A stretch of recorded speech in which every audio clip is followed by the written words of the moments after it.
Hello বন্ধুরা, সবাই কেমন আছো? আজকে সকালবেলা ঘুম থেকে উঠেই দেখি আমার 77K ফলোয়ার্স হয়ে গেছে ইউটিউবে, ফেসবুকে এবং ইনস্টাগ্রামে। দেখে তো খুব খুশি। তারা বললাম চলো আজকে একটু কেক কাটিং করি আর তোমাদের সঙ্গেও শেয়ার করি যে এই দিনটা এত সুন্দর একটা মুহূর্তের দিন। তার জন্য তোমরা দেখতে থাকো। সবার সঙ্গে মিলে একসঙ্গে একটা মানে সেলিব্রেশন হচ্ছে। দেখো সবাই আমাদের পাড়ার সবাই রয়েছে। কাস্টমার এসেছে কেক খেতে। ছাগল হয়েছে।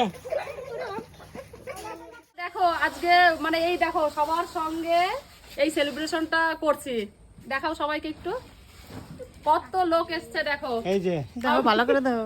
আমার এই আনন্দের দিনটা সবাই মানে একসঙ্গে সেলিব্রেশন করবো বলে। এই নাও, বলো সবাই বলো।